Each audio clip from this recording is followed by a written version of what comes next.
Now, the international team of World Health Organization experts that are tasked with investigating the origins of the coronavirus in the Chinese city of Wuhan have apparently finished their work. The WHO team and the head, Ben Embarek, have dismissed the theory that the virus was leaked from a virology laboratory in Wuhan.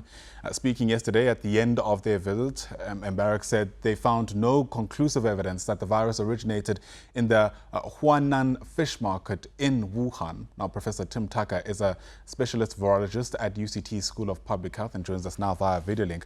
Prof, thanks very much for your time and welcome to the AM report. I mean, how hard should we be on this team, considering many of the questions that we had when they went in still remain largely unanswered as they come out of Wuhan?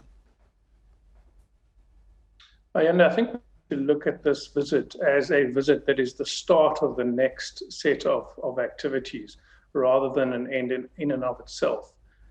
We live in a very contested world and a polarized world, and it probably is true that there were certain pieces of information that many of us wanted to obtain that were not obtainable within this world that is so polarized. And what this visit does is it offers us a reset moment for greater collaboration, greater openness with the whole of the world as it relates to COVID and the virus SARS-CoV-2, find out where its origins are, how it spread, and so on.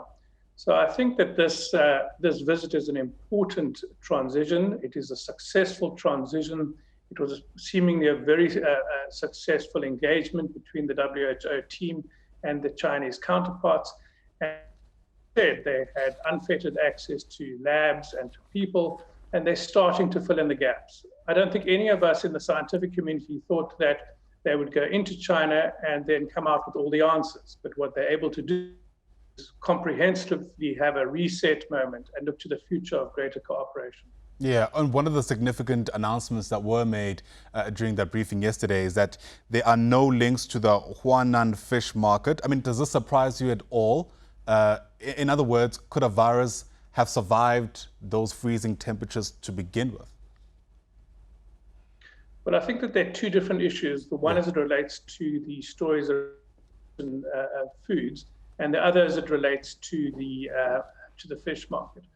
What has become evident in their piecing together of the story with their Chinese counterparts is that the WHO team confirmed that there were a very significant number of people who were infected, seemingly through their contact with the market. How that happened is what is being explored at the moment. And one of the theories, not one of the proofs, one of the theories that has been put forward by some of the Chinese investigators is that somehow the virus was transmitted into that market in frozen food containers.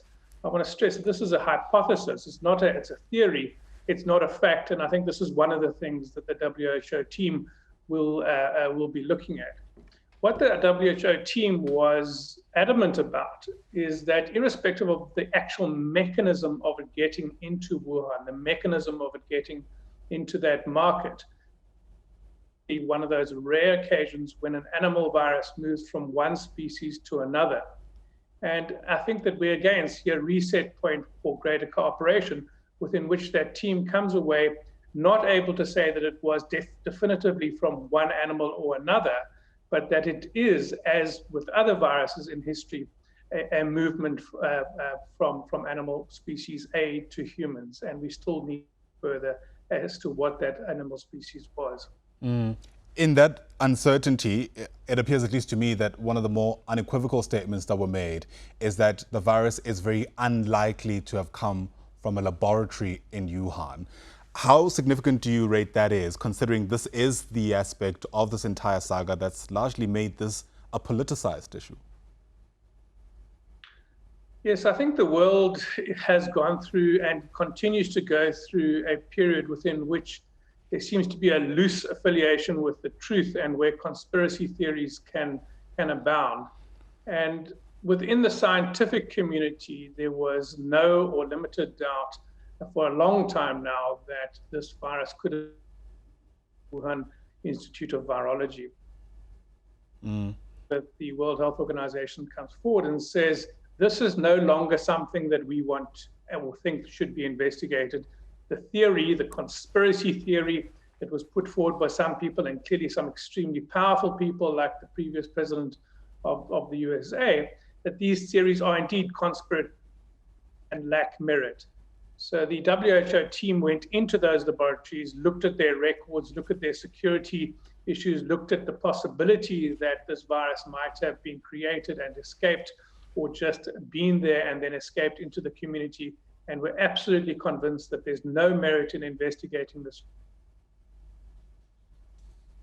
All right, let me just apologize to our audience about the supposedly intermittent connection we have to you there, Prof. If you are still there, what do you imagine happens next? We almost get the impression that the team is now leaving Wuhan. Where else do they look if that is the case? Well, I think that what the team does is they set the agenda going forward from the WHO's position. And what they are saying is that animal to human transmission is, and that it looks, when you look at the genetic sequence of the virus SARS-CoV-2, that its origins almost certainly lie in one or other bat species, potentially a horseshoe bat. And further investigations into the origins to try and find out where exactly that transmission occurred. It is possible that it happened in Wuhan. It is possible that it happened in that market. It's possible that it happened and was brought into the market. But what is clear is that this is another, fortunately rare event, and that happened just over a year ago, and that is the migration of viral pathogen from one animal species to another, which has now caused the pandemic that we have seen. Professor Tucker, thanks very much for your time. Truly appreciate your insights on the AM report. Professor